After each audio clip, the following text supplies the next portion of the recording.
Tough. মানে এই যে আমি যে পরিশ্রমটা এখানে করতেছি, এই পরিশ্রমটা আমি নিজের ইয়েতে করলে অনেক আগাইতে পারতাম, কিন্তু ওইভাবে তো আসলে করা যায় না বা ওইভাবে হয় না, যার কারণে ওই জন্য বিকল্পভাবেও চিন্তা করতে হবে। আমার ওয়াইফ কিন্তু প্রাইমারি টিচার, বুঝছেন, প্রাইমারি টিচার। ম্যাডাম, এখন আহ, এই এখন একটু বুঝে চাকরি বিষয়টা, আগে বুঝতো না।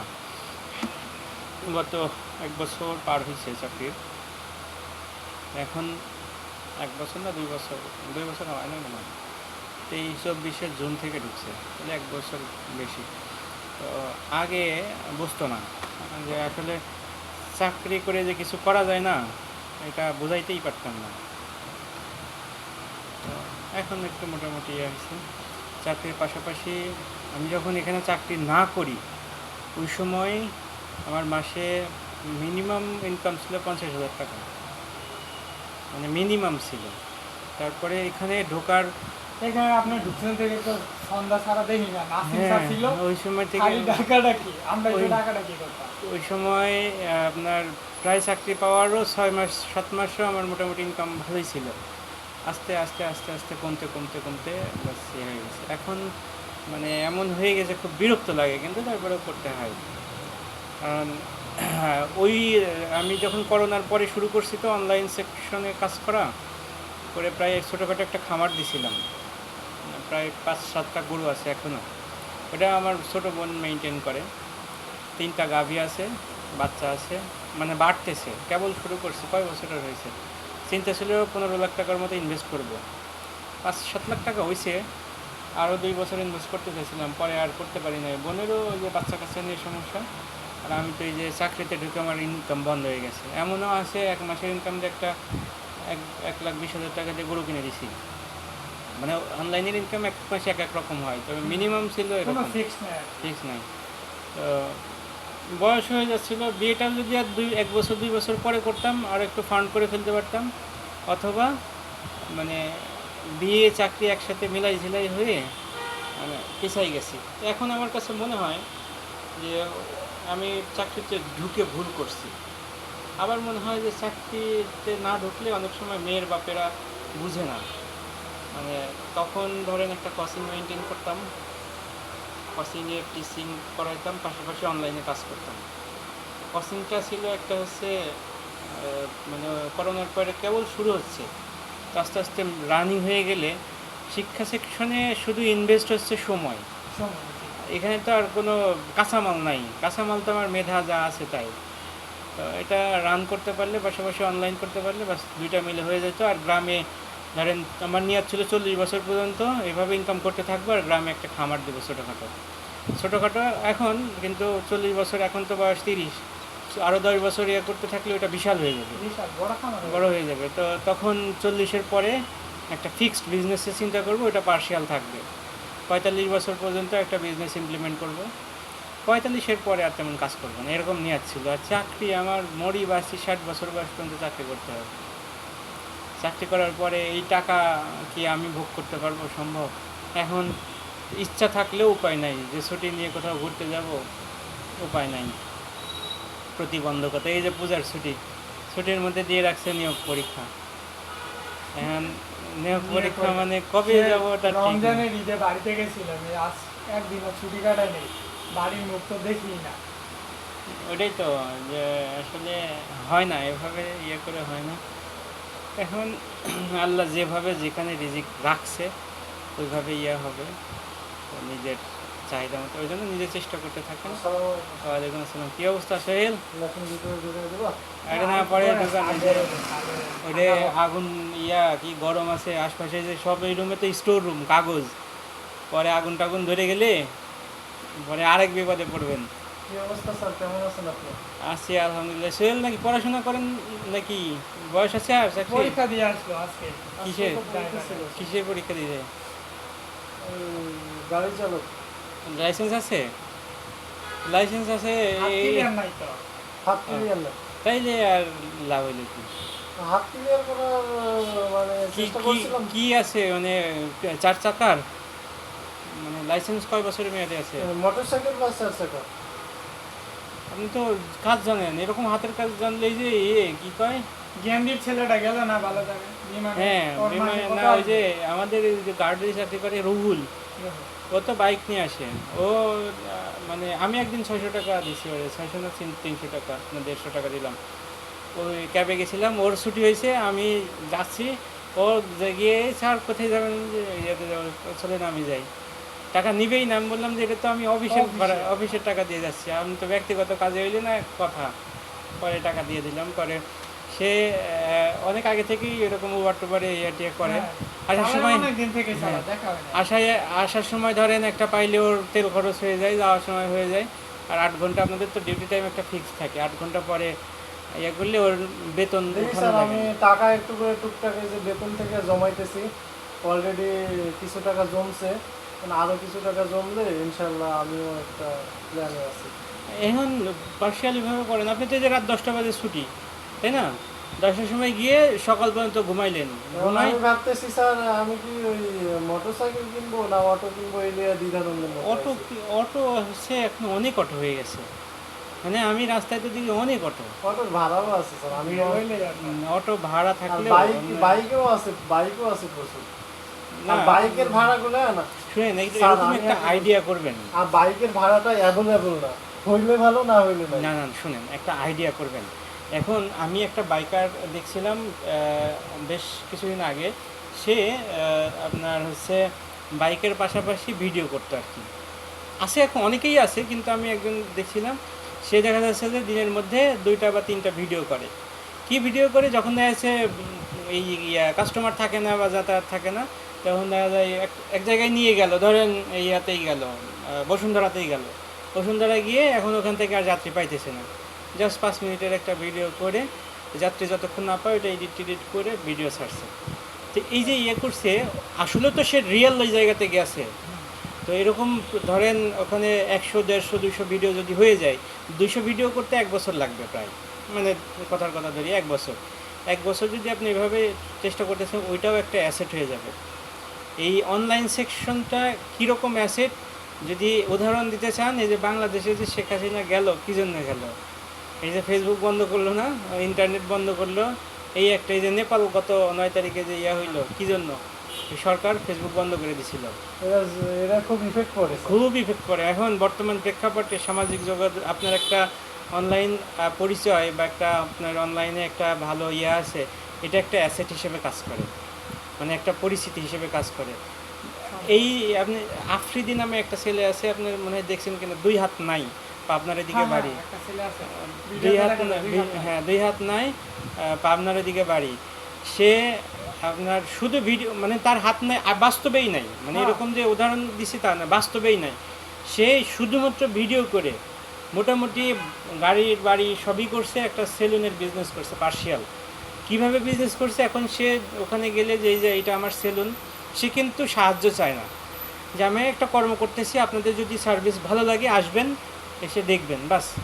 এখন আমি যদি চিন্তা করি যে আরে ওর মতো অনেকেই আছে যে হচ্ছে হাত পেতে খায়, তাহলে ও তো কর্ম করতেছে, তাহলে আমি কেন ওর সহযোগিতা করবো না? আমি তো একটা সেলুনে গেলে চুল কাটলে 80 টাকা 60 টাকা দেই, তাহলে ওর ওখানে ওখানে যাই, যায়, হ্যাঁ, তাহলে ওর একটু হেল্প হচ্ছে, তো আরও 2-5টা লোকের কর্মসংস্থান হচ্ছে।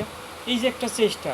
এখন ধরেন আপনাদের এখানে, আমি আপনাদের জায়গায় থাকলে যেটা চিন্তা করতাম, 8 ঘন্টা ডিউটি, 8 ঘন্টার পরে আমি কি কাজটা পারি, মানে আমি আমি আমার প্রেক্ষাপটে যদি চিন্তা করি, আমি পারি, আমি ওয়েব ডিজাইনের কাজ জানি বা অনলাইন সেকশনে একটু কাজ জানি, বাস ওইটা করতে পারতাম। আবার আপনারা যদি মনে করেন যে আমি ভিডিও এডিটিং পারি, বসে বসে একটা ভিডিও এডিটিং করতে পারতাম, দেখা যাচ্ছে আপনি ওখানে গার্ডে বসে ডিউটি করতেছি, একটা ভিডিও এডিটিং করতেছি, বাস। প্রয়োজন হইলে 3 মাসের একটা কোর্স করলাম, 1500 টাকা লাগে কোর্স করতে, করে আমার মোবাইল হয়তো বা কম দামি 15,000 টাকার একটা মোবাইল কিনলাম, করে আমার তো যেহেতু আমি গার্ডে ডিউটি, আমার তো এখানে সব সময় আর ইয়া লাগে, অত প্রেশার থাকে না, যখন প্রেশার কম আমি ভিডিও এডিটিং করলাম, করতে করতে দেখা যাবে 1 বছর এরকম করলাম, 1 বছর ওইটাও একটা অ্যাসেট হয়ে যাবে, না হোক কিন্তু একটা কাজ শেখা হচ্ছে। এখন বর্তমান প্রেক্ষাপটে আপনি দেখেন, আর ওই মাইক দিয়ে আর মাইকিং করে ইয়া করে না, সব অনলাইন সেকশন, অনলাইনে কী পরিমাণে বিজনেস হচ্ছে এটা যদি চিন্তা করতে পারেন। মানে আমার এখানে এই করোনার সময়ে ইয়াতে এই খিলক্ষেতে একজন চাকরি করতো আমাদের নিজের এলাকায়, মানে একই মসজিদে নামাজ পড়ি। তো ওই ছেলেটা ড্রাইভিং করতো, এই ড্রাইভারই ছিল, প্রাইভেট কারে, বসের প্রাইভেট কারের ড্রাইভার ছিল। তো ছুটির দিনে ডিউটি করলে টাকা দিত আর কি, 20,000 টাকা বেতন ছিল।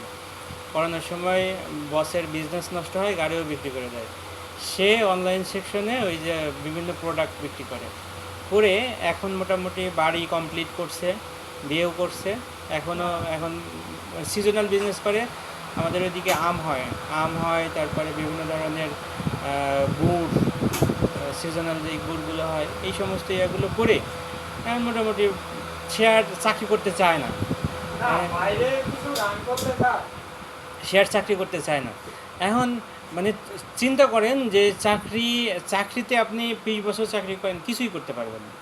আমি যে 2 বছরের বেশি চাকরি করে মানে এখন আফসোস করি, কিন্তু চাকরির মধ্যে ঢুকে গেলে হয় কি, চারপাশে পারিপার্শ্বিক আপনার সিচুয়েশনটা এমন হয়, ছাড়তে পারতেছেন না। আমার উপর যেমন নির্ভরশীল, আমার প্রতি মাসে 30,000 টাকা খরচ বা 20,000 টাকা খরচ, মানে একটা নির্ভরশীলতা। আমি হুট করে যদি ছেড়ে দিই, আমার ব্যাকআপ নাই, মানে ব্যাকআপ ওরকমভাবে ব্যাকআপ নাই। তো আমি যখন ব্যাকআপ না থাকলে আপনি এখান থেকে একটা ফিক্সড অ্যামাউন্ট পাচ্ছেন, ওটা দিয়ে আপনি চলতে পারতেছেন। কিন্তু ব্যাকআপ না থাকলে আপনি ওইটা ব্যাকআপই যে আস্তে আস্তে ওইভাবে করে নিলে যখন স্বয়ংসম্পূর্ণ হয়ে যাবেন, তখন ওইটা করতে করতে আরেকটা শিখবেন। সবসময় মাল্টি কাজ করতে হবে, মাল্টি কাজ না করলে অলরেডি মনে মনে নিয়ে প্ল্যান করছি যে আমি ইনশাল্লাহ টাকা জমাইতেছি অলরেডি। কিছু টাকা জমানো হলে বাড়ি থেকে কিছু টাকা নিয়ে বা অন্যভাবে কিছু টাকা ম্যানেজ করে আমি ওই বাইক কিনবো, না হলে যে অটো বাইক, দুটোর মধ্যে যে কোনো একটা। না আপনার মানে হাফে কিনতে পারে, যে হাফিজুলের রাস্তা ওরা কিনতে চায় 50 বা 60 দিয়ে 1,20,000 টাকা গাড়ি নামাই। স্যার অলরেডি আমার ডিউটির সময় আমি চালালাম 8 ঘন্টা, তোমার ডিউটির সময় হ্যাঁ, অলরেডি এটাও করতে পারি। এখন স্যার অলরেডি মাসে 10-12,000 টাকা, 10,000 টাকা জমানো সর্বনিম্ন টাকা আমার যেটা বেতন থেকে টুকটুক করে জমাই বা 300 আগে টাকা, কিছু টাকা ছিল। হইলো 300 টাকা। তিন আপনার তো ঘন্টা আপনার তো এরকম নয় যে আমার 400 টাকা ভাড়া দিতে হবে, সেই এত টেনশন থাকে না। তো সেই আমি যতটুকু হবে একটা ততটুকু। সময় বাড়াইছি 11টা 11:30 চালাইছি 350-400 টাকা, মানে আজকে বাড়াইছি 300 টাকা নিয়ে দিতে। এই তো দেরিতে যা হয়। 400, 500, 600 আছে।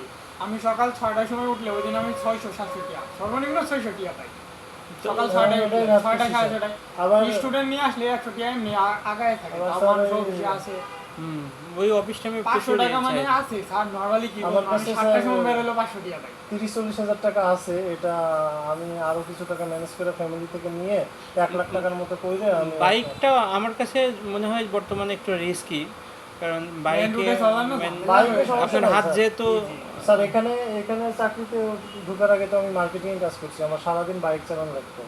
120 কিলো, 150 কিলো, 200 কিলো, 300 কিলো পর্যন্ত বাইক চালাইছি। এই আর এখন অনেক বাইক হয়ে গেছে, তো দেখা যাচ্ছে যে আপনার বাইকে একটু পপুলারিটি থাকলে, যেমন আমি যে জিনিসটা চিন্তা করি, আমার যদি বাইরে যাতায়াত লাগে, আমি 2-1টা বাইকারের নাম্বার রেখে দিব, দিয়ে দেখছি একজন না হলে আরেকজন এখন আমি আশপাশে স্যার থাকলে সে এখন ইয়ে আমি করতে যদি ইয়ে কিনি, আমি একটা কাহিনী কথা আছে স্যার, এখানে যদি আমি অটো কিনি হুম। তাহলে বাড়ির থেকে ধরেন 20-30 হাজার টাকা নিলাম বা ম্যানেজ করলাম, হ্যাঁ, কিন্তু অটো যদি কিনি তাহলে এই খাতটা আমি বাড়িতে দেখাতে পারবো না যে আমার কাছে 50,000 টাকা আছে, বাড়ি থেকে 20-30 হাজার টাকা নিয়ে ফ্রেন্ডের কাছ থেকে 2-5-10 হাজার নিয়ে দেখা যাচ্ছে 1,20,30 হাজার টাকা ম্যানেজ করে আমি একটা অটো কিনলাম। এই খাতটা আমি বাড়ির দেখাতে পারবো না যে আপনি বাড়ি থেকে 20-30 হাজার টাকা দেন, আমি একটা কাজ করতেছি। এটা আমাকে গোপন রাখতে হবে, অথবা মানে ও কৌশলে আমাকে বিষয়টা এগাতে হবে। আর আমি যদি বাইক কিনি তাহলে বলতে পারবো যে আমি বাইক নিচ্ছি, 20-30 হাজার টাকা শর্ট, এইটা দেন। আমি বাইকটা আমার কাছে মানে মনে হয় বাইকের ব্যাপারটা স্যার আমি বাড়িতে ওপেন করতে পারবো, কিন্তু আমি যদি বাইক ছাড়া এই যে এগুলা অটো রিক্সা কিনি তাহলে এইটা আমাকে কৌশলে এটা নিতে স্যার, হবে এটা ইউটিউব থাকবে না। বিষয়টা। না, কৌশলে হইলেও কৌশলে নেন, কারণ বাইকটা আমার যেমন হচ্ছে মাঝে মাঝে মাসে না, এখন ওই এইটা আমি নিয়ে এখন আমি যখন বাড়ি তাহলে থেকে- আমি একটা পরামর্শ স্যার, দিই।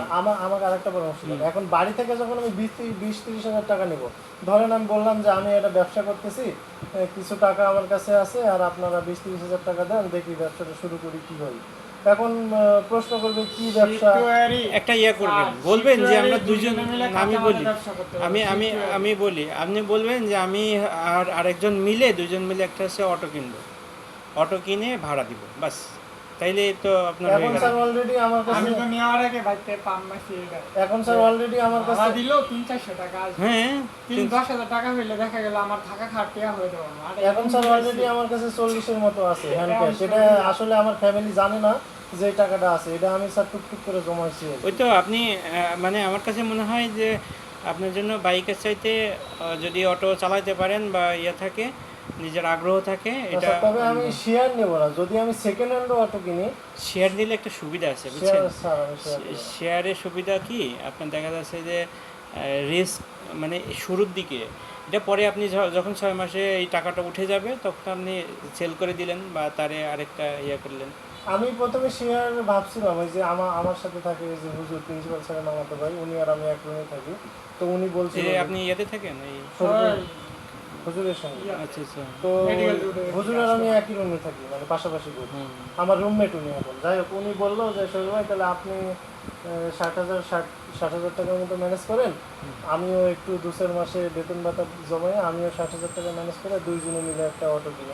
এরকম সিদ্ধান্ত অলরেডি আমরা দুইজন নিয়ে রাখছি। ও অটো চালাবে নাকি না, আমি চালাবো। আরো? ও ভাগের যা আসে, ধরেন ভাড়া দিলে আমি এত টাকা পাইতাম, 400 টাকা বা 500 টাকা আসতো, সোহেল ভাই সারাদিন চালাইলে ওরে অর্ধেক 250 বা 300 টাকা দিল, বাকিটা সোহেল ভাই থাকলো।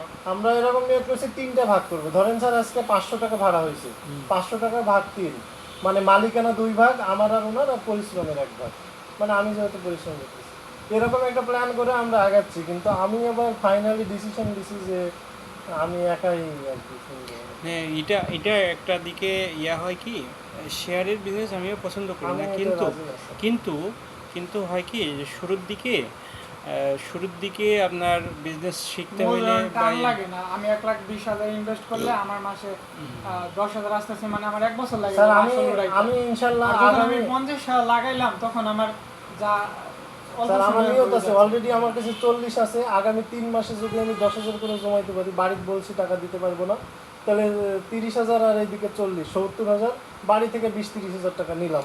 এই তো আমার 3-4 মাস 4 মাস অপেক্ষা করলে এই আমার বছরে একটা- হয়ে যাবে, নিয়ত থাকলে হয়ে যাবে। হ্যাঁ। নিয়ত রাখেন, চেষ্টা করেন, তাহলে হবে। কিন্তু অনেক দেশের আমি- বাড়ি কোথায় জানি? রাজশাহী রাজশাহী কোথায়? বাগমারা, বাগমারা কোন ইয়ার মধ্যে পড়ছে? রাজশাহী জেলা ও ওই পাশের ওই ইয়াতে না, পাশে আপনার ওই যে ওই নলডাঙ্গার ওই দিক। নলডাঙ্গার ওইদিকে। বাগমারার পাশের ইয়া কি? বাগমারার পাশের থানা হচ্ছে আত্রাই, ওইদিকে নাটোর আছে, নাটোরের আমাদের ইয়া যে জেলা তাহিরপুর। জেলা হচ্ছে রাজশাহী না? হ্যাঁ, রাজশাহী জেলা, আচ্ছা, আর আমাদের হচ্ছে নাটোর জেলা। উপজেলা কি আপনাদের? বাগমারা। বাগমারা উপজেলা, আর জেলা রাজশাহী জেলা না, রাজশাহী সদর, রাজশাহী নাটোর। তো যান কি সে ট্রেনে? ট্রেনে থাক, থাক। ট্রেনেই বেশি চাকা যেতে। আছে ওইটাতে। স্যার আমি নিয়ত করছি যে আমি মোটামুটি 4-5 মাসের একটা টার্গেট নিয়েছি। 4-5 মাসের মধ্যে অটো হোক আর বাইক হোক। তো বাইকের আবার ঝামেলা আছে স্যার। বাইক আমার শ্বশুর বাড়ি থেকে আমাকে একটা দিতে চাচ্ছে ইনটেক শোরুম থেকে, কিন্তু এটা আমি নিতে আগ্রহী না। এখন আমি দিতে চাইলে নিবেন, দিতে চাইলে মানে ধরেন কিছু জিনিস আছে আমার সে- যখন কিছু নাই তখন আমার দাম দেখাইলে চলবে না। না মানে দিতে চাইলে অলরেডি আমার শোরুমে নিয়ে গেছিল। একটা বিষয় কি জানেন, আমার একটা দাঁড়াইতে গেলে মানে সবার আমি কাছে হাত পাতা লাগে। আমি একটা আমার উদাহরণ দিই। আমার একটা বোন আছে, ওই যে বললাম না ছোট একটা খামার করছি, আমি প্রায় 5 লাখ টাকা দিয়ে রাখছি আমার বন্ধু, আচ্ছা, 5,10,000 টাকা। এখন মানে কাউরে যদি বলি আমারে বকা দিবে, বোন রে 5 লাখ টাকা, আমার কাছে এত টাকা নাই, সত্যিই নাই। ওরে দিছি, কী জন্য দিছি, মানে শুধুমাত্র জিনিসটা চিন্তা করেন, আমার দাদারা হচ্ছে 2 ভাই 2 বোন ছিল। ছোটো দাদা ঢাকায় মিরপুরে 6 নম্বর পানির ট্যাঙ্কির পাশে 7তলা বিল্ডিং আছে, আর আমার দাদা গ্রামে থাকে, আমার চাচারাও গ্রামে থাকে কিছু। আর আমার দাদার যেই বোন ছিল, স্যার 2 8:15 বাজে নাকি কিন্তু? আপনার 17 সময় বছর, হয়ে গেছে। 2 বোন ছিল। জামাত শুরু হয়ে গেছে। আচ্ছা, 2 বোন ছিল, 2 বোনের অবস্থা খুবই খারাপ ছিল, মানে খুবই খারাপ বলতে গেলে আমার লাইফে আমি দেখছি খুবই খারাপ ছিল। তো আমার কাছে মনে হয়েছে যে আল্লাহ তাআলা আমার যে শারীরিক অবস্থা ব্রেন দিছে আমার চলবে, কিন্তু কোনো কারণে যদি আমার কাছে মনে হয় আমার বোনটা খাইতে পাচ্ছে না বা কষ্ট পাচ্ছে, এই দিক থেকে চিন্তা করে আমি বলছি তোর তো যেহেতু জায়গা ইয়ে আছে, আগ্রহ আছে, আমি টাকা দিচ্ছি, তুই এই খামারটা ইয়া করে, আমার লাভ দেওয়ার দরকার নাই, তুই এখান থেকে লাভ ইয়ে করিস, কিন্তু আমার মূলধন যেন থাকে, মানে আমি যেই টাকাটা দিচ্ছি এটা যেন নষ্ট না হয়। এটা আর কি আপনি পরবর্তীতে ব্যাক হ্যাঁ। ওরা যদি সুযোগ পায় তাহলে আপনাকে ব্যাক দিবে। হ্যাঁ, টাকাটা আমি নিব আর কি, কিন্তু প্রেশার দিয়ে নিব না। ওখান থেকে যা প্রফিট হয় সে ব্যবহার করুক, কিন্তু মূলধন যেন থাকে, এরকম একটা ইয়াতে ছিল। আর যে আমি 10-15 বছর পরে দেখা যাবে যে আমিও ওটা তখন বড় হয়ে গেলে ওখান থেকে একটা শেয়ারের অংশ নেওয়ার ইয়ে ছিল। শুরুতে প্রায় 4-5 বছর মানে স্যার, আমার করোনা- আমার কিছু ঠিক আছে, মানে- এই ইয়াতে করছি। এখন আমি তারে দিচ্ছি, এখন ধরেন আমি চাচ্ছি যে সে উপকৃত হোক। আপনাকে যখন আপনার শ্বশুর হোক যেই দিক, আপনারে দিচ্ছে না, মূলত দিচ্ছে আপনার বউরে, কারণ আমার কারণ আমার- মেয়েটা যেন ভালো থাকে। ভালো থাকে। আমার ঠিক আছে, already স্যার- আমি শ্বশুর বাড়ি গেলে আমারে গোস্তের ভালো অংশটা দেয়, কি জন্য দেয়, মেয়েটারে যেন কিছু না স্যার, বলি, আমাকে ভালো already থাকে। শোরুমে নিয়ে যাওয়ার চেষ্টা করেছে, 2বার অফার দিয়েছে যে চলো শোরুমে যাই, তোমার কি বাইক পছন্দ। কিন্তু আমি বিষয়টা মানে অ্যাভয়েড কৌশলে বলছি না থাক, এখন লাগবে না, পরে। আমি আমার একটা ঝামেলা হলো ওটাই স্যার, যে আমি যদি অটো কিনি তাহলে বাড়ির থেকে 20-30 হাজার টাকা হেল্প নিলে এটাকে আমাকে গোপন রাখতে হবে। এখন আমি টেনশনে আছি কি করবো। আবার আমার আরেকটা লক্ষ্য আছে স্যার, আমার এই ড্রাইভিং সেকশনে যাওয়া। আমার যেহেতু লাইসেন্স আছে, ড্রাইভিং সেক্টর ভালো না, বুঝছেন। আমি ড্রাইভিং সেক্টর তো এগুলো না, সচিবালয়, মন্ত্রণালয়, বড় বড় জায়গায় টার্গেট। তুই সব জায়গায় এইসব এখন আমার টার্গেট আপনি আছে যে এটা, কোন এখন- ড্রাইভারটা দেখেন নাই যে ভিডিও করে নামাজ কালাম পড়ে পরে রেখে পুলিশে ধরে। কারণ পিএসসি এরিয়া প্রশ্ন পাস করে আমার টার্গেট আছে যে ওই যা পাইছি কোনো সব ভালো আমার দপ্তরে যদি ড্রাইভিং সেক্টর হয় ওই দিকে যাবো। এই জন্য আবার এইদিকে টাকা ইনভেস্ট করতে সংকোচ, মানে তাইলে- আমি আছি বিভিন্ন একমুখী হন, একমুখী হন। আমার কাছে ড্রাইভিং রে পেশা করাটা ভালো ডিসিশন না, বুঝছেন। ড্রাইভিং লাইফে পেশা করা ভালো আমি ডিসিশন, আমার স্বাধীন টার্গেট আছে পেশা থাকা যে ভালো। আমার যখন 5-6 লাখ টাকা হবে তখন নিজেই আমি একটা কিনবো, পিকআপ গাড়ি কিনে নিজে। 5-6 লাখ টাকার পিক আপ গাড়ি হয়, স্যার সেকেন্ড হ্যান্ড পাওয়া যায় আমাদের দিকে available। 10-15 লাখ পিক আপের টাকা। 5-6 লাখ টাকা হলে মোটামুটি চলার মতো পাওয়া যায়। মাস্টার পিকআপ পাওয়া যায়। তো এখন আমার নিয়ত আছে ইন ফিউচারে যে আমি নিজেই একটা পিকআপ কিনে আমি এলাকায় চালাবো আর কি। কারণ চাকরি বাকরি স্যার এগুলো আমার কাছে সারা জীবন করবে। মানে না, মানে সব মোট কথা ব্যবসা করতে হবে স্যার, চাকরিতে কোনো ফায়দা নাই। না, সেটাই তো, ব্যবসা আপনি পাশাপাশি তো এখনো করতে পারেন, আপনাদের তো চেষ্টা করতে হবে। গাড়িরা মিলেমিশে কাঁচামালের ব্যবসা করা যায়, ধানের ব্যবসা করা মিলেমিশে যায়। কাঁচামালের করতে পারেন। তারপরে অর্ধেক যে- সময় তোমার ডিউটিতে তুমি ব্যবসা বিক্রি করলে, আবার সময় যে আমি ব্যবসা বিক্রি আমি করলাম। যে স্যার, নামাজে বাজারে যাই স্যার, চলবে না? নামাজ থেকে আসে কথা। আচ্ছা জান, আমি যাবো, বাজারে চলে এমনি যাবো। চলবে। থাকেন স্যার, আসি গল্প হবে। আচ্ছা, বের হয়ে যাবেন নাকি? না একটু পরে যাব। হচ্ছে আপনার হয় কি যে আমরা অনেক সময় চিন্তা করি যে অনেক কিছু করব, কিন্তু আমি আগে ছোট লেভেল থেকে যখন শুরু করব, মানে আমার ভেতরে যদি লজ্জা থাকে আমি কোনো কাজ করতে পারবো না। আমি ছোট লেভেল থেকে যখন শুরু করতে পারবো তখন দেখা যাবে আমার অন্যান্য কাজগুলো সহজ হচ্ছে। আর যখন চিন্তা করবো আমি সবচেয়ে বড় করব, তখন যেমন চাকরি পাওয়ার জন্য যে কোনো পরীক্ষা দিতে হবে, ছোট বড় সব পরীক্ষা দিতে হবে, দিয়ে যে কোনো ইয়াতে আগে একটা ঢুকতে হবে, ঢোকার পরে তারপরে তার সাইতে উপরে এভাবে ট্রাই করতে হবে, তাইলেই সে চাকরি পাবে। আর শুরুতেই যদি সে চিন্তা করে যে আমি বিসিএস ক্যাডার হবো, তাইলে সে তার চাকরি পাওয়াটা অনেক কঠিন হবে। এই জন্য চাকরি লাইফটা মানে কোনো কিছু করার একটা স্টেপ বাই স্টেপ আছে, তো সেই স্টেপগুলো এভাবে আগানো উচিত। তো প্রত্যেকেরই আমার কাছে মনে হয় সে যেই হোক পাশাপাশি তার কিছু করা যায়। একাধিক ইনকাম সোর্স করা উচিত, যেভাবে অল্প হোক, 5 টাকা আসুক 10 টাকা আসুক, তার একাধিক সোর্স রাখা উচিত এবং মাল্টি কাজের সাথে ইনভলভ থাকা উচিত। থাকলে হোক না ঝালমুড়ি বিক্রি করা, হোক না হচ্ছে আপনার এই যে কি গেঞ্জি বিক্রি করা, যে কোনো একটা হোক, কোনো ইয়ে নেই, কিন্তু চেষ্টা করা উচিত। এই যে আপনার আমি আগে দেখতাম হচ্ছে এক লোক হচ্ছে চাকরি করতো চট্টগ্রাম মনে হয়, তো চট্টগ্রাম থেকে আমাদের এলাকায় আসা অনেক দূর হয়, সে ট্রেনে আসতো চকলেট বিক্রি করতে করতে। ট্রেনে কিন্তু হকারদের ভাড়া নাই, ঠিক আছে? চকলেট বিক্রি করতে করতে আসতো, ওই যে বক্স চকলেট আছে না, যেগুলো বিক্রি হইতো না হইলে ওইভাবে নিয়ে যাইতো বাসায়। দেখা যাচ্ছে যে আপনার ঢাকা থেকে আমাদের এলাকায় যাইতে এখন প্রায় 1000 টাকা লাগে। 1000 টাকায় অনেক চকলেট পাওয়া যায়, আর চকলেট খায় না এরকম পাওয়া যায় না, মানে চকলেটগুলো চকলেট কিন্তু দেখা যাচ্ছে যাইতো, গিয়ে যেগুলো থাকতো আবার আসার জন্য রেখে দিত। আর কিছু মানে ওইটা তার বিজনেস, 2 প্যাকেট বা 3 প্যাকেট কিনতো ব্যাস। আর ওই ট্রেনের উপরে হচ্ছে রাখতো, ওই যে কী কয় পোশাক রেখে দিত, যখন বাসায় যাবে তখন ভালো পোশাক পরে বেরোত। তাহলে তার আইডিয়া কিন্তু খারাপ না, সে একটা বিজনেস করতে করতে যাচ্ছে, তার বিজনেস মূল উদ্দেশ্য না, মূল উদ্দেশ্য তার যাওয়াটা। ভাড়াটা কম। এখন ট্রেনের মধ্যে কি আর তারে চিনবে যে এই তুই আমার এলাকার মানুষ, তুই চকলেট বিক্রি করিস? ট্রেনের মধ্যে কিন্তু চিনবে না। তো এটা তার একটা বিজনেসের কৌশল ছিল। আমি আরেক লোককে চিনতাম, সে চোখে একটু কম দেখতো। সে সেই ইন্ডিয়ার যে একটা ট্রেন ছিল, ওই বর্ডার এলাকায় গিয়ে ভিক্ষা করতো বলতে গেলে ট্রেনের মধ্যে দুইজন দিয়ে হাত পেতে করতো। তো আমি শুনছিলাম আর কি, আমি কখনো সশরীরে দেখি নাই, শুনছিলাম। তো সে নিজ এলাকায় আর কি ওইভাবে কিছু কাজ টাজ করতে পারতো না, চোখে আসলে সমস্যা থাকার কারণে কাজ টাজ করতে পারতো না, কিন্তু নিজের এলাকায় কোথায় যাবে সে সেই দূরে ওই ট্রেনে গিয়ে আর কি ভিক্ষা টিক্ষা করতো। তো সে ওইভাবে মোটামুটি জীবিকা নির্বাহ করতো। তো এখন কত মানুষ আছে পৃথিবীতে, কত রকমের কাজ করে জীবিকা নির্বাহ করে। তো এই জন্য আমি যে কাজটা পারি পাশাপাশি আমি আগে চিন্তা করবো যে না আমি কি পারি, আমি রিক্সা চালাইতে পারি বা আমি সুন্দর রান্না করতে পারি। জীবনেও রিক্সা চালাই না। আমি ঠিক আছে। বাড়িতে যাওয়ার পরে মাকে বললাম যে মা, জমি থেকে কয় টাকা লাভ আসে? জমিতে দিয়ে রাখা লাগে 1-1.5 লাখ টাকা। তারপর আপনি চাষ ওটা করবেন, চাষ করতে হয়, তারপরে নিজে লাভ আসবে। না থাকলে লাভ তাহলে নেই। আপনার কত আসলো? লাভ যে বছরে 20-30 হাজার। আমি বললাম যে একটা রিক্সা কিনে যদি ভাড়া দেয় প্রতি মাসে 10,000 15,000 করে আসবে, 300-400 টাকা মানে দিল। প্রথমে ভাড়া দেওয়ার কথা বলছি, বললে বাড়ি থেকে টাকাটা নিচ্ছে। এখন তারপরে আমি নিজে একটু কবির রিক্সা দিয়ে 2 দিন প্র্যাকটিস করে চালানো শুরু করলাম। 400-500 টাকা মানে পার ডে থাকে 400-500 টাকা, আমি যেরকম চালাই। থাকে। আমি আরে বলছিলাম যে আমার থাকা এই খাওয়া দিয়ে আমি মাথা থেকে বেতনটা এই দিয়ে মাথা দিব। রিক্সা শুধু আমি এই কোয়ার্টার বাজারে দিতে চালাই, ভাঙা ভাঙা আসলে এই দিকে যাই না। এখন মোটামুটি যে আমি রিক্সা একটা মানে উদ্দেশ্য ছিল ভালো ভালো, এই জন্য রিক্সাটা ফ্রিতে রাখতে পারতেছি, চার্জও দিতে পারতেছি, ফ্রিতে থাকতেছি। আমার সব খরচা বাঁচিয়ে গেছে 30 থেকে 33,000 টাকা প্রতি মাসে থাকে। ওই তো খাওয়া দাওয়া বাদে মানে এমনিতে পাই 35-36 হাজার টাকা পাই। তো 3-4 হাজার তো আমি খাই ফেলি, বেতন আর রিক্সা মিলে 30-32 হাজার টাকা বাড়িতে দিই। হয় না।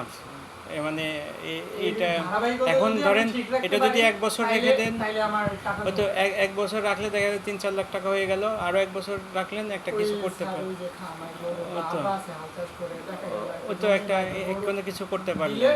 কুরবানির সময় বিক্রি করতে পারবে বা একটা মানে আব্বা মানে চালাই যেতে পারবে।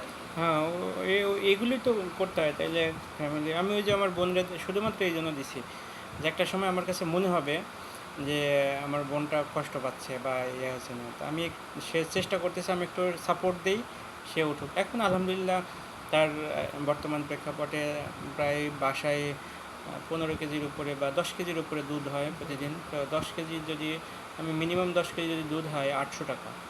আর খাবারের জন্য একটা জায়গা নিয়ে আছে, ওইখানে ঘাস লাগায় আর কি, যে কী জানি ঘাস, লম্বা লম্বা লম্বা ঘাস, আখের মতো। হ্যাঁ আখের মতো।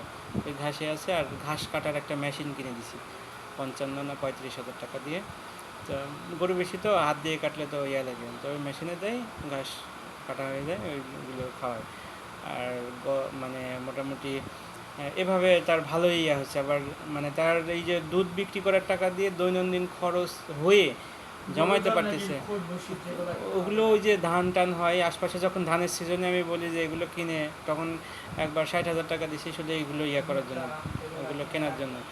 তো কিনে আর একটা 1.5 বিঘা জায়গা, আমাদের ওইদিকে তো বিঘা হিসাব করে 1.5 বিঘা জায়গাতে আপনার এই ভুট্টা টোট্টা এগুলো করে, যেগুলো হচ্ছে বিক্রি করে না, গম করলে এগুলো বিক্রি না করে গরুরে খাওয়ায় আর কি। তো এগুলো খাওয়ানোর পরে যে 1 বছর পরে একটা গরু একসাথে 1-1.5 লাখ টাকা পাওয়া যায়।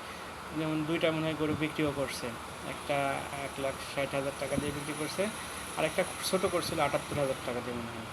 তো এই এইবার মনে হয় 2টা বিক্রি করতে পারবে, 2টা বিক্রি করলে ভালোই টাকা পাবে।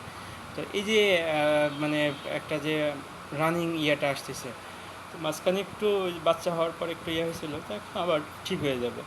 তো ওর এখন মোটামুটি দেখা যায় যে না সচ্ছল হয়ে গেছে আর কি। তো এই একটা ধারাবাহিকতা চেষ্টাটা ধরে রাখলে মোটামুটি আগাই যাবে। আর আমি ওই নিয়ত করেই দিছিলাম ওই সময়, যে একটা সময় আমার কাছে মনে হবে যে তখন মনে হইলেও আমি সাহায্য করতে বা সহযোগিতা করতে পারবো না। এই যেমন এখন আমি হ্যাঁ, এখন দেখা যাবে যে মানুষের এখন ধরেন তো মানুষের চাহিদা শেষ নাই। এখন যদি আমি 1 লাখ টাকা আমার বোনরা দিতে যাই, আমার বউ হচ্ছে মানে সেই ডিপজল হয়ে দাঁড়াবে, নিজের ফ্যামিলির খোঁজ নাই, হচ্ছে নিজের বাড়িঘর ঠিক করার নামে খোঁজ নাই, নিজের বাড়িঘর নতুন করে করতে হবে। মানে আমার নিজের বাড়ি আছে, আমার বউয়ের যে অন্য জায়গায় জায়গা কিনে আবার বাড়ি করতে হবে, মানে ওই ইয়ার মধ্যে থাকবে না। আমি বললাম যে আরেক জায়গায় বাড়ি করে মানুষের সারা জীবনের সঞ্চিত সম্পদ দিয়ে সে একটা বাড়ি করে। হ্যাঁ। আমার বয়স আর কত, আমি এখন জায়গা কিনবো, বাড়ি করব, তারপরে বাড়ি করাটাই তো মূল না, একটা বাড়ি জায়গা কিনা একটা মূল, বাড়ি করা আরেকটা বিষয়, বাড়ি করার পরে বাড়ির যে জিনিসপত্র এইগুলোই আর মানে আমার লাইফ তো টেনশনে চলে যাবে। তো সেই কান দিয়ে শুনিয়ে আমি এই কান দিয়ে বের করে দিই। মাঝে মাঝে বলে যে মানে কী কয় যে উদাসীন আর কি, ফ্যামিলি সম্পর্কে উদাসীন। আসলে উদাসীন হয়ে আমি তো চিন্তা করলে তো ফায়দা নাই। কারণ ওদের উদাহরণ দেয় যে দেখো তো আমাদের যে ফ্ল্যাট বাড়ি করছে। আমি বললাম যে ফ্ল্যাট বাড়ি করছে তোমার আব্বা কি করে, সারা জীবন ব্যবসা বাণিজ্য করে এই বয়সে বাড়ি করছে, তাও তো কমপ্লিট হয় নাই। মানে আমি বলি যে দেখো তো ওই রুমটা প্লাস্টার করছে, এই রুমটা করে নাই, দেখো তো ফ্লোর কি আর ওয়াশরুম কি, এটা বাড়ি হয়েছে? তখন আর কথা বলে না। মানে সারা জীবনের সঞ্চিত সম্পদ দিয়ে জাস্ট খুঁটিগুলো দাঁড় করাইছে, আর কি করছে? তো আমার তো সারা জীবন যায় নাই, সারা জীবন যাক, তখন দেখো করতে পারি কি পারি না। তো এইভাবে মোটামুটি তার একটু করি। তো ওই জন্য বললাম এই অবস্থায় যদি আমি 1,00,000 টাকা দিতে যাই, নির্ঘাত ধরেন জীব জল বন্দুকের মতো নিয়ে দাঁড়াবে। এই জন্য ওই সময় বিয়ে করি নাই, দিছি, দেওয়ার চেষ্টা করছি, বা আরও দেওয়ার ছিল যে বড় করুক।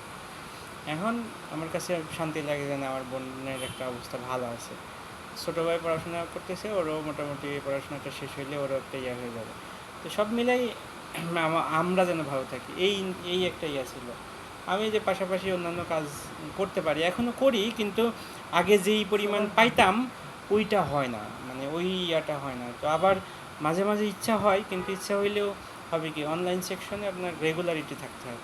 আমার সাথেই একজন কাজ করে, সে আমি 2 সপ্তাহ আগে মনে কথা বলছি, সে গত মাসে প্রায় $1,100 পাইছে। $1,100 প্রায় 1,30,000 টাকার মতো। তো মোটামুটি প্রতি মাসে এরকম $1,000 উপরে পায়। $1,000 আমাদের দেশে এখন প্রায় 1,21,000 টাকা। তো ও আমারই খুব শ্রদ্ধা করে, যতটুকু মানে আমার সাথে অনেক দিন হলে কাজ করতেছে, তো চিনে। আমার কাছে একসময় টাকা দিতে চাইছে যে আপনি অত টাকা জমতে চাই না, খরচ হয়ে যায়, আপনি টাকা রাখেন পরে এক সময়। আমি বললাম যে না ভাই, টাকার ইয়েতে নেব না, লেনদেন নিয়ে তুমি তোমার পারলে একটা জায়গা কিনে রাখো, একটা গহনা কিনে রাখো, কাজে লাগবে। তো আমার এত পরিমাণ বিশ্বাস করে আর কি। তো সব মিলাই তো দেখলাম যে না, তার ভালো চলতেছে। তো এই জন্য আমি চাইছিলাম যে অনলাইন সেক্টরে একটু ভালো আগাই বা চেষ্টা করি। আর মানে এই এই চাকরি করে সম্ভব না। যদি আমার কাছে মনে হয় যে আমি গার্ডের চাকরি করলে মনে হয় আমার লাভ হইতো। মানে আমার কাছে মনে হয় যে আমার কিন্তু এডুকেশনাল ব্যাকগ্রাউন্ড অনার্স কমপ্লিট, কিন্তু আমি এই যে ছোটো পোস্টে কিন্তু এখানে প্রভাষক পদে করতে পারি, কিন্তু করি না। আমার ছিল কি, একদম সিম্পল লাইফ লিড করবো, এই জন্য সবচেয়ে ছোটো পোস্টে ঢুকছি, অফিস সহকারী পোস্ট, এই পদে ঢুকছি। কিন্তু আমার প্রেশার কম থাকবে, কিন্তু হয়েছে কি, ওই যে আমি তো আসলে কাজ জানি, কিন্তু কাজ জানিটা এখানে বড় যারা সিনিয়র ওরা বের করে নিছে। এখন হয়ে গেছে কি, তাদের কাজটা করতে হয়, মানে জানি যেহেতু, না বলার তো সুযোগ নাই, এই হয়ে গেছে ঝামেলা। এখন যদি না বলি তা আমার এখান থেকে চলে যেতে হবে। মূল হচ্ছে এখন হয়ে দাঁড়াইছে এরকম যে আমার চলে যেতে হবে। কিন্তু এখন তো আমার ওই যে সেট আপটা এমন যে আমি ফ্যামিলি লাইফ চলে গেছে, হয়ে গেছে, আমার একটা আইডেন্টিটি দরকার এখন। বাধ্য হয়ে, মানে কি বলে, বাধ্য হয়েই আছি বলা যায়। এখন আমি যে 6 মাস এখান থেকে চাকরি বন্ধ করবো, ফ্যামিলিতে গ্যাঞ্জাম লেগে যাবে। অথচ আমার কাছে মনে হয় আলহামদুলিল্লাহ আমার ভালো হবে, কিন্তু গ্যাঞ্জাম লাগবে। তো কে চাই গ্যাঞ্জাম করার জন্য? কিন্তু আমি এখন মানে আমার চাকরি করার বা উপর পদে যাওয়ার না, আমার যে আমি এখানে একটা আইডেন্টিটি থাকুক, ছোটো একটা পদে চাকরি করতেছি, প্লাস আমার অন্য সেকশনটা আমার মূল একটা হোক, যে নিয়ত ছিল ওই নিয়তেই ঢোকা, যে অফিস সহকারে আর কী কাজ, অফিসের কাজ হবে, যে কোনো একটা শিফটে দিবে, শেষ, বাসায় গিয়ে আমি 8 ঘন্টা অন্য কিছু করতে পারবো। কিন্তু আমার এখানে আসছি আজকে প্রায় 8টার সময়, 8টা, এখন রাত 8টা, কত 9টা বাজতে যাচ্ছে, হ্যাঁ, তাহলে বোঝেন 12 ঘন্টা 13 ঘন্টা এখান থেকে গেলে গোসল টোসল করার পরে আর এনার্জি থাকে না। মানে এই জন্য যতক্ষণ থাকে এখানে থেকে যতটুক যেই কাজ আছে, একটু কাজ আছে ছোটোখাটো কাজ করে এইখানেই যতটুক করি। বাসায় গিয়ে আর এনার্জি পাই না। এই হচ্ছে চাকরি লাইফ। আমার ওয়াইফও বোঝাইতে পারি না, এটা বোঝাইতে পারি নাই বলতে গেলে মানে ওর লজিক্যালি ওর জায়গা থেকে ও ঠিকই আছে, কিন্তু ও তো যেই পরিবেশে মানুষ যেই জিনিসগুলো দেখছে ওর মাথার মধ্যে ওইটাই আছে, রিস্ক নিতে চায় না। আর আমার কথা হচ্ছে লাইফে রিস্ক নিতে হবে, রিস্ক নিলে তুমি আগাইতে পারো। তো প্রত্যেকটা কাজে রিস্ক। এই যে আজকে কাকুন যে মারা গেল, মানে কেউ ভাবছিল যে সে মারা যাবে? আমি মানে আশ্চর্য হয়ে গেছি, আরে কীভাবে মারা গেল, হঠাৎ করে না গেটের কাছে যে হঠাৎ করে মারা গেল, মানে খারাপ আজব সংবাদ একটা আছে। বিষয়। আমি বললাম কি কর্মচারীদের একটা খারাপ সংবাদ আছে। এই একবার নোটিশ আবার বলবো চাকরি করবো করো না বলে